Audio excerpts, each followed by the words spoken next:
ராமன் இருந்தப்பெல்லாம் 14 அடி மனிதனோட உயரம் சாதாரணமா, இன்னைக்கு 6 அடியாங்கிறோம்.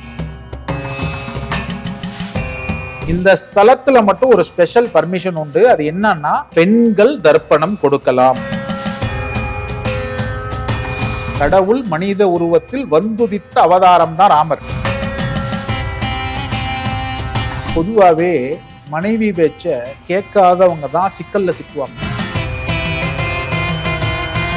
நம்ம ராமரையோ சீத்தையோ கவனிக்க தேவையில்ல, செய்கின்ற முறை. சில பேரு நான் பார்ப்பேங்க, யாத்திரை வருவாங்க, எங்கெங்கெல்லாம் நதியை பாக்குறாங்களோ அங்கெல்லாம் போய் பிண்டம் கொடுப்பாங்க. கயால நீங்க பிண்ட தர்ப்பணம் கொடுத்தாலே அவர்களுக்கான மோட்ச வழியை திறந்துடுறீங்கன்னு அர்த்தம். திரும்ப காசியில, திரும்ப திரிவேணி சங்கமத்துல, திரும்ப அயோத்தியில, அந்த மாதிரி பொதுவாகவே கொடுக்க கூடாது. இந்த நதியில மட்டும் நீராடக்கூடாது. ஏன்னா உலகத்தில் உள்ள நதிகள் எல்லாம் புண்ணிய நதிகள், இந்த நதி மட்டும் சாபம் பெற்ற நதி. இதை உலக மக்கள் நீ வாழுகின்ற காலம் வரை உணர வேண்டும். பொய் சொன்னா என்னன்ட்டு. இனி இந்த புருஷன் பொண்டாட்டிக்குள்ளார பிரச்சனையை கிளப்பி விட்டு குளிர்காயிற குரூப்புக்கெல்லாம் ஒண்ணு சொல்லிக்கிறேன், பிச்சை எடுக்க விட்டுருவாரு. இந்து தர்மத்தில் பிறப்பெடுத்த எவர் ஒருவருக்கும், இந்து தர்மத்தை ஃபாலோ பண்ணுகிற எவர் ஒருவருக்கும் பித்ரு தோஷம், பித்ரு சாபம், பித்ரு ருணம் நீக்குகின்ற ஸ்தலம் தான்.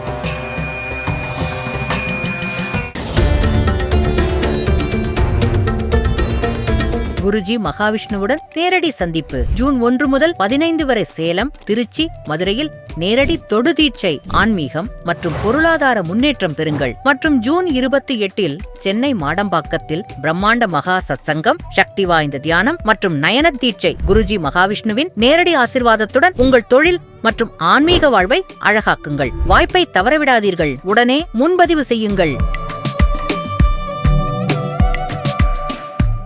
நல்ல வேலை எடுத்து கொடுத்தீங்க. நம்முடைய மகா பெரியவா இருக்காருல்ல, அது நானும் யோசிச்சேன். காஞ்சி மகா பெரியவா சந்திரசேகர சரஸ்வதி சுவாமிகள் காசி யாத்திரை. இன்னைக்கு நம்ம பிளைட்ல போயிட்டு இருக்கோம். 1930-40களிலேயே அவர் பாத யாத்திரையா போனவர். ஒருவேளை உணவு, சின்ன உடை, வெறும் 1.5 மணி நேரம் 2 மணி நேரம் தூக்கம், முழுக்க தன்னுடைய வாழ்வை இந்த ஆன்மீக அன்பர்களுக்காக இவர்களின் வாழ்க்கை உய்விக்க வேண்டும் என்று அர்ப்பணித்தவர். இவங்க 2 பேரும் எனக்கு தெரிஞ்சு சந்நியாச தர்மத்தை சரியாக கடைபிடித்தவர். அதுக்குன்னு மத்தவங்க இல்லைன்னு அர்த்தம் இல்லைங்க, நம்மளுக்கு தெரியும், எனக்கு தெரிஞ்சு சொல்றேன். நீங்க 2:30 மணிக்கு படுத்தா கூட 3:30 மணிக்கு எந்திரிச்சு தன்னுடைய வேலையை சரியாக செய்யக்கூட காஞ்சி மகா பெரியவர். ஏன்னா எத்தனையோ சன்னியாசிகள் இருக்கலாம். என்னுடைய கவனத்துக்கு ரமணர் இருக்கார். ரமணர் அற்புதமான அந்த சன்னியாச தர்மத்தை கடைபிடித்தவர். இந்த மாதிரி எத்தனையோ பேர் இருக்கலாம். நான் இருந்தாலும் ஒரு எடுத்துக்காட்டுக்கு 2 பேர்த்து சொல்லணும் இல்லையா, அதுக்காக சொன்னேன். ராமரும் லக்ஷ்மணனும் சீத்தையும் அந்த நதி ஓடுகின்ற வழியிலே நடந்து போயிட்டு இருக்காங்க. அந்த நதி பேரு பல்குணா நதி. அது இருக்கின்றது இன்றைக்கு இருக்கின்ற பீகார் மாநிலத்துல. இந்த வழி நடந்து போயிட்டு இருக்கும் போது தசரதனுடைய குரல் ராமனுக்கு கேக்குது. ராமா, எனக்கு பிண்டம் கொடு, நான் சொர்க்கம் போய் சேரணும் அப்படின்னு. ஏங்க இதெல்லாம் என்னங்க, இன்னைக்கு இருக்கிற 2K கிட்ஸ் கிட்ட போய் சொல்லி பாருங்க. ராமனுக்கு இறந்து போன தசரதனின் குரல் கேட்டதுன்னா ஐயோ பேயோட குரலாம்பாங்க. அது கிடையாது. அன்றைக்கு அவர்கள் வாழ்ந்த காலகட்டத்தில் பித்ருக்களுடன் பேசுகின்ற வல்லமை இருந்தது. ஒவ்வொரு அந்த யுகங்கள் மாற மாற வலிமை குறைந்து கொண்டே வந்தது. ராமன் இருந்தப்பெல்லாம் 14 அடி மனிதனோட உயரம் சாதாரணமா, இன்னைக்கு 6 அடியாங்கிறோம். யுகங்கள் மாற மாற மனித தன்மை மாறிட்டே வந்தது. அப்ப தசரதனுடைய குரல் கேட்டவுடன் ராமன் என்ன பண்ற, அப்படி அப்பா நான் உங்களுக்கு பிண்டம் தரணும்னா நான் முதல்ல உஞ்சவிருத்தி பண்ணணும். அந்த உஞ்சவிருத்தி பண்ணி நான் பொருள் எல்லாம் சேகரிச்சு ஒரு புரோஹிதரை அழைத்து வந்து நான் உங்களுக்கு பிண்டம் கொடுக்கணும். இதுக்கு நேரம் ஆகும், கொஞ்சம் வெயிட் பண்ணுங்க அப்படின்ட்டு சீத்தைய ஒரு மரத்தடியில அமர வச்சுட்டு, அம்மா நீ ஏன்னா பெண்மையை போற்றுகின்ற வழியில் வந்தவர்கள், பெண்ணுக்கு அதிக துன்பம் கொடுக்க கூடாதுன்னு நினைக்கிறவங்க, நடந்தா ரொம்ப துன்பம். உஞ்சவிருத்தி பண்றதுக்கு ராஜாவின் மகள், அவ ராஜா வயலை உழும்போது அந்த வயலிலிருந்து கிடைத்த பூமாதேவியின் புத்திரி, அவளை போய் பிச்சை எடுக்க உள்ளமா, அதனால நீ உட்காருமா, நான் போய் உஞ்சவிருத்தி பண்ணி இதெல்லாம் பண்ணி வர்றேன் அப்படின்னு சொல்லி ராமரும் லக்ஷ்மணரும் ஆற்றை கடந்து போய் விடுகிறார்கள். கொஞ்ச நேரம் ஆகுது, ஆற்றுல தண்ணி அதிகமாயிடுது, மதிய வேலை நெருங்குகிறது. இப்ப தசரதனுடைய குரல் மருமகளான சீதைக்கு கேட்கிறது. மா, எனக்கு பிண்டம் கொடு, நான் சொர்க்கம் போய் சேரணும். சீதை சொல்றா, மாமா நம்முடைய வழக்கத்தில் மருமகள் பிண்டம் கொடுக்கின்ற வழக்கம் இல்லை,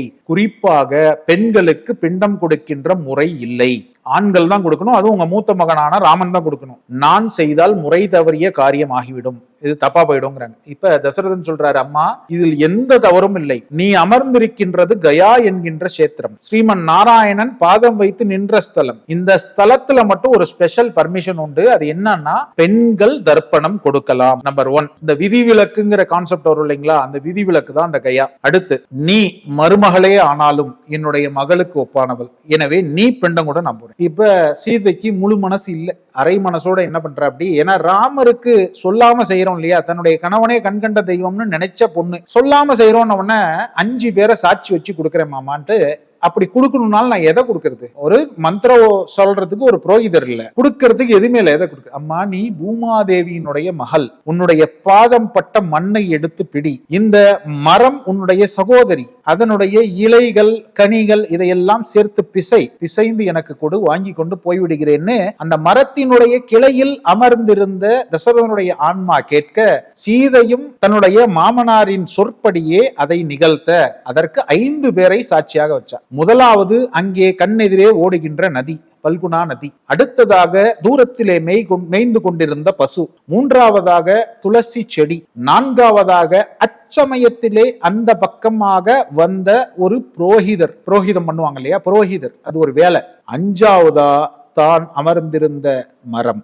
இது 5ஐயும் சாட்சி வச்சு சீதா அம்மா கொடுத்துட்றாங்க. கொடுத்து முடிச்சுட்டாங்க, போயிட்டாங்க. இப்ப ராமர் மாலை வேளையில வர்றார், எல்லாத்தையும் வாங்கிட்டு வேக வேகமா வச்சு அவர் பிரிச்சு செய்ய ஆரம்பிக்கிறார். இந்த இடத்துல உங்களுக்கு ஒரு கேள்வி வரலாம், ஏங்க அவரே கடவுளுங்க, அவருக்கு நடந்ததெல்லாம் தெரியாதா? அவர் அப்பொழுது மனித உருவத்திலே இருந்தார். தெய்வமே மனுஷ ரூபே நாம், கடவுள் மனித உருவத்தில் வந்துதித்த அவதாரம் தான் ராமர். அப்ப மனுஷனுக்கு உண்டான தன்மை தான் இருக்கும். அப்ப அவரு வேக வேகமா பிரிச்சு வச்சு உங்களுக்கு தர்ப்பணம் கொடுக்க போறார். அந்த சமயத்திலே அவருடைய அந்த பித்ருக்களையாம் அழைக்கும் தருணத்திலே சீதா அம்மா சொல்றாங்க, நான் கொடுத்துட்டேன், அவங்க போயிட்டாங்க, இந்த மாதிரி சாட்சி 5 பேரை வச்சிருக்கேன். ராமர் சொல்றாரு, அது எப்படி நீ கொடுக்க முடியும், நீ பெண், அதுவும் நீ மருமக, நீ எப்படி கொடுக்க முடியும்? நம்பல.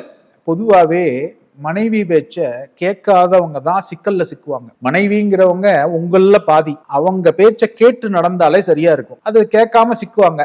இவரும் ராமரும் விதிவிலக்கா என்ன, போய் பித்ருக்களை கூப்பிடுறாரு. நீங்க சென்னையில இருந்து சேலம் போறீங்க, பார்க்க வேண்டியவங்கள பார்த்துட்டீங்க, வாங்க வேண்டியதை வாங்கிட்டீங்க, திரும்ப சேலத்துல இருந்து சென்னை பொறுப்பு ரிட்டர்ன் ஆயிட்டு இருக்கீங்க, ஏறக்குறைய கள்ளக்குறிச்சி வந்துட்டீங்க. கள்ளக்குறிச்சிக்கிட்ட உங்களுக்கு வேண்டப்பட்ட இன்னொரு நபர், அந்த வீட்டுல இருக்க நபர், வெளியில போயிருந்தவர் வந்துட்டு, இன்னும் என்ன பார்க்காம போயிட்டீங்க, திரும்ப சேலம் வாங்கன்னா என்ன பண்ணுவீங்க? இரிட்டேட்டா இருக்குல்ல, கோவம் வரும்ல. அந்த மாதிரிதான் பித்ருக்கள் அவருடைய அந்த தசரதன் வாங்க வேண்டியதெல்லாம் வாங்கிட்டு மோட்சத்தை நோக்கி மோட்ச வழி திறந்து போயிட்டு இருக்கிறப்ப இவர் திரும்ப கூப்பிட்டா என்ன ஆகும்? ராமனுடைய பித்ருக்கள் எல்லாம் சொல்றாங்க, ராமா நீ கொடுக்க வேண்டியதற்கு பதிலாக சீதையை கொடுத்துட்டா, வாங்கிட்டோம், நாங்க பாட்டுக்கு பித்ருலோகத்துல வழியில போயிட்டு இருந்தோம், நீ எதுக்குப்பா திரும்ப கூப்பிட்டு டிஸ்டர்ப் பண்ணு? இந்த இடத்துல நாம கவனிக்க வேண்டியது என்ன தெரியுங்களா? நம்ம ராமரையோ சீத்தையோ கவனிக்க தேவையில்ல, செய்கின்ற முறை. சில பேரு நான் பாப்பேங்க, யாத்திரை வருவாங்க, எங்கெங்கெல்லாம் நதியை பாக்குறாங்களோ அங்கெல்லாம் போய் பிண்டம் கொடுப்பாங்க, எங்கெங்கெல்லாம் கோயில் இருக்கோ அங்கெல்லாம் பிண்டம் கொடுப்பாங்க. இன்னைக்கு காலையில பிண்டம் தர்ப்பணம், திரும்ப நாளைக்கு காலையில பிண்ட தர்ப்பணம், திரும்ப நாளானைக்கு காலையில பிண்ட தர்ப்பணம். கயால நீங்க பிண்ட தர்ப்பணம் கொடுத்தாலே அவர்களுக்கான மோட்ச வழியை திறந்துடுறீங்கன்னு அர்த்தம். திரும்ப காசியில, திரும்ப திரிவேணி சங்கமத்துல, திரும்ப அயோத்தியில, அந்த மாதிரி பொதுவாகவே கொடுக்க கூடாது. அவர்களுக்கு மோட்ச வழியை திறந்துட்டீங்கன்னாலே திரும்ப அவங்கள அழைக்க கூடாது அந்த யாத்திரைக்குள்ளாக. திரும்ப அதற்கு பிறகு வருகின்ற அமாவாசை அந்த இதெல்லாம் கொடுக்கலாம். ஆச்சாரியப்படி முறையாக நீங்கள் பின்பற்றினீர்களானால் இதை செய்யணும். ராமரே அதை செஞ்சதுனால திரும்ப அவருடைய அந்த பித்ருக்கள் எல்லாம் சொல்றாங்க, நாங்க வாங்கிட்டு பாதி தூரம் போயிட்டோம், எங்களை எதுக்குப்பா திரும்ப கூப்பிட்டேங்கிறாங்க. இப்ப சீதா அம்மா இதை நிரூபிப்பதற்கு, இந்த செயல் நடப்பதற்கு முன்னால் இதை நிரூபிப்பதற்கு 5 பேர் சாட்சி வச்சாங்க இல்லையா, அவங்களை கூப்பிட்டு ராமர்கிட்ட காட்டுறாங்க. நீங்க நம்ப மாட்டீங்கன்னு எனக்கு தெரியும், நீங்க செய்யறதுக்கு முன்னால இவங்க 5 பேர்த்தையும் ஒரு கேள்வி கேட்டுட்டு செய்யுங்க. உடனே சீதாம்மா அந்த நதியை கூப்பிட்டு சொல்றாங்க, நதியே நான் பிண்டம் கொடுத்தது நீ பாத்தியா இல்லையா? நதி எனக்கு தெரியாதுன்றுச்சு. ஏன்னா இது புருஷன் பொண்டாட்டி விவகாரம், அது பெரிய இடத்து கதை, நம்ம தலையிட்டா நம்ம தான் மாட்டிக்குவோம், தெரியாதுன்னு சொல்லிட்டா போச்சு இல்ல, தெரியாதுன்றுச்சு. அடுத்ததா சரி நதிதான் தப்பிச்சிருச்சு, பசுமாட்டிட்ட கேட்போம். ஏன்னா பசுங்கிறது சாதாரண ஒரு உயிரினம் இல்லைங்க, பசுவோடைய பால் தான் பல பேர் தாய்ப்பாலுக்கு இணையாக அருந்தி கொண்டிருக்கிறோம். அதே மாதிரி பசுவினுடைய முகத்திலே வாசம் செய்தவள் தான் மகாலட்சுமி. இந்த மாதிரி பசு அப்ப சீதா காலத்துல சீதாம்மா சொல்றாங்க, மகாலட்சுமி வாசம் செய்கின்ற முகத்தை கொண்டவளாகிய அனைத்து உயிர்களுக்கும் தாய்ப்பாலுக்கு இடையான பாலை வழங்கக்கூடிய பசுவே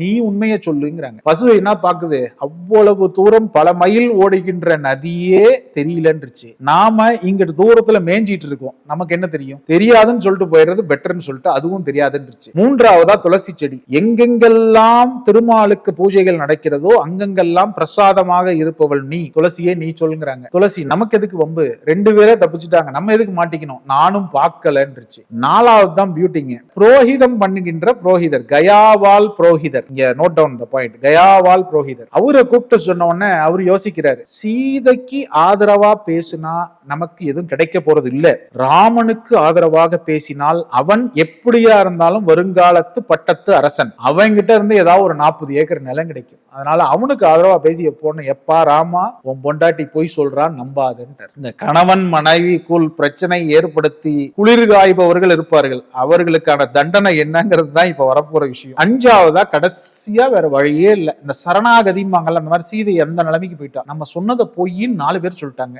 5வதா இருக்கிறது ஒண்ணே ஒண்ணு, மரத்தை பார்த்து கேட்கிறா, அம்மா நான் பூமாதேவியின் மகள், நீயும் பூமாதேவியின் மகள், நம்ம 2 பேரும் சகோதர சகோதரி. அதனாலதான் முதல்ல சகோதரின்னு இருக்காரு, சகோதரின்னு சொன்னது. நீ சகோதர சகோதரி, அப்ப நீயாவது எனக்கு உண்மையான சாட்சியை சொல்லு. மரம் சொல்லுது, ஆமா ராமா, உன்னுடைய தகப்பன் ஆன்மா என்னுடைய கிளையில் தான் வந்து அமர்ந்தது, இதெல்லாம் எடுத்து சீதை கொடுத்தா வாங்கிட்டு அவங்க போயிட்டாங்க, நீ வேணா கேட்டுக்கன்னு ராமர் அந்த பித்ருக்கள் அழைக்க, பித்ருக்கள் எல்லாம் வந்து நாங்க தான் வாங்கிட்டு போயிட்டோமே, எதுக்குப்பா திரும்ப கூப்பிட்டேன்னு சொல்ல இப்ப சீதைக்கு பயங்கர கோபம். 4 பேர் பொய்சாட்சி சொன்னாங்க இல்லையா, 4 பேருக்கு சாபம், பல்குணா நதிக்கு சாபம், நீ இருந்தாலும் பயன்பட மாட்ட, இல்லைனாலும் பயன்பட மாட்ட, எப்ப தேவை இருக்கோ அப்ப அந்த நதி வறண்டு கிடக்கும், எப்ப தேவை இல்லையோ வந்து ஊரையே அழிக்கும். மழை காலத்துல ஊரே அழிஞ்சு போற அளவு வெள்ளம் போகும், தண்ணி வேணுங்கிற வெயில் காலத்துல சொட்டு தண்ணி இல்லாம பாலைவனமா கிடக்கும். இது சீதையினுடைய சாபத்தால் ஏற்படுவது. அதே மாதிரி நான் உங்ககிட்ட சொன்னேன், நதி காணுகின்ற இடத்திலெல்லாம் நதியில் நீராட வேண்டும், அங்கு உள்ள கஷேத்திரத்தில் சென்று வணங்க வேண்டும், ஆனா இந்த நதியில மட்டும் நீராடக்கூடாது. ஏன்னா உலகத்தில் உள்ள நதிகள் எல்லாம் புண்ணிய நதிகள், இந்த நதி மட்டும் சாபம் பெற்ற நதி, அதனால இங்க குளிக்க கூடாது. ரூம்லயே குளிச்சுட்டு போய் அங்க கோயில்ல பெண்ட தர்ப்பணம் கொடுத்துடணும். சரி, அடுத்தது 2வது பசுமாடு. பசுமாடு கிட்ட நான் உன்னை உயர்வாக நினைத்து கேட்டேன், ஆனா நீ ரொம்ப சில்லறத்தனமா நடந்துட்ட, இதை உலக மக்கள் நீ வாழுகின்ற காலம் வரை உணர வேண்டும். பொய் சொன்னா என்னன்ட்டு, இனி என்னுடைய அம்சமான லட்சுமி தேவி உன்னுடைய முகத்தில் வாசம் செய்யாமல் திருமகள் உன்னுடைய பின்புறம் வாசம் செய்வார். நம்ம போய் மாட்டை பின்னால தொட்டு கும்பிடுங்கிறோம் இல்லைங்களா, இந்த சாபத்தினால் தான் முகத்துல வாசம் செஞ்சிட்டு இருந்த திருமகள் மாட்டுக்கு, அந்த பசுமாட்டுக்கு பின்னால வால் பகுதியில வாசம் செய்கிறார். 3வது துளசி செடி. உலகத்தில் உள்ள அனைத்து திருமால் கோயில்களிலும் நீ பூஜைக்கு அனுசரிக்கப்பட்டாலும் இந்த கயா கஷேத்திரத்தில் மட்டும் பூஜைக்கு நீ பயன்பட மாட்டாய். கயாவில் துளசி விளையாது, துளசி முளைக்காது, துளசி வச்சு பூஜை பண்ண மாட்டாங்க, முளைக்காது. ஏன்னா துளசி சீதை கிட்ட பெற்ற சாபம். 4வது தாங்க பியூட்டி. இந்த புருஷன் முன்னாடிக்கு நடுவுல சண்டையை ஏற்படுத்தி விடுறாங்கல்ல, புரோஹிதருக்கு என்ன தெரியுமா, கயாவால் புரோஹிதருக்கு என்ன தெரியுமா சாபம், நீங்கள் நித்திய உஞ்ச விருத்தி செய்யணும். நீ எவ்வளவு கோடி காசு வச்சிருந்தாலும் கயால நீ புரோகிதம் பண்ணனா, நீ பெரிய கோடீஸ்வரனா இருந்தாலும் நீ பிக்ஷை வாங்கி தான் உன்னுடைய வாழ்க்கை நடத்தணும். எனக்கு தெரிஞ்சு ஒரு புரோஹிதர் அற்புதமா அருமையா செய்யக்கூடிய புரோஹிதர், நம்ம சேலம் SS டிராவல் சார்பில் காசி யாத்திரை போனாலே அவரை வச்சுதான் நாங்க காரியங்கள் நிகழ்த்துவோம். அங்க அவர்கிட்ட ஒரு நாள் பேசிட்டு இருந்தேன், சுவாமி என்ன சொத்து பத்தலாம் இல்ல நல்லா இருக்கு, நிறைய இருக்கு சுவாமி, அவரை படியளக்கிறாரு, நல்லா இருக்கும். எல்லாம் பேசி முடிச்சுட்டு இந்த பித்ரு தர்ப்பணம் எல்லாம் முடிச்சுட்டு அவர் பணம் எப்படி தெரியுமா வாங்கினாரு, தோல்ல இருக்க துண்டை இப்படி விரிச்சு இப்படி வாங்கினார். நான் கேட்டேன், சுவாமி இது கையேந்தி வாங்குறீங்களே, சுவாமி இது சீத்தையோட சாப சுவாமின்னு. இது புரோஹிதத்தில் ஒரு முறை என்றாலும் அந்த முறை எதனால் வந்ததுன்னா சீதை கொடுத்த சாபத்தில் வந்தது. அவரு ஏறக்குறைய 200 ஏக்கர் 300 ஏக்கருக்கு சொந்தக்காரரு, அவரு தலைமுறையா எல்லாம் கோயில்ல வேலை பார்க்கறாங்க, நல்ல வருமானம், நல்லா இருக்காரு, சேமமா இருக்காரு. ஆனால் இந்த துண்டை விரித்து வாங்குவது என்பது சீதையின் சாபத்தால் நிகழ்ந்தது.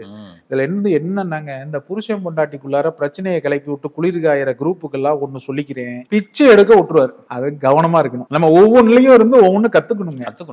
நம்முடைய தர்மத்துல சொல்லப்பட்டது எதுவுமே கதைகள் இல்லை, நமக்கு பாடங்கள். அடுத்ததா 5வதா மரம். அந்த மரத்துக்கு நம்முடைய சீதா தேவி சீதா பிராட்டி சொன்னது என்னன்னா, நீ ஒண்ணுதான் உண்மையை பேசியிருக்க, ஸ்ரீமன் நாராயணனுக்கு ஒப்பாக நீ மதிக்கப்படுவாய், இந்த உலகம் வாழும் வரை உனக்கு அந்த மரியாதை இருக்கு. அதுதான் அந்த விருட்சபடம். ஒவ்வொரு ஸ்தலத்துக்கும் ஒரு விருட்சம் இருக்கும். இது உங்களுக்கு தெரிஞ்சனால சொல்றோம், மிச்ச ஸ்தல விருட்சம் நமக்கு தெரியாது.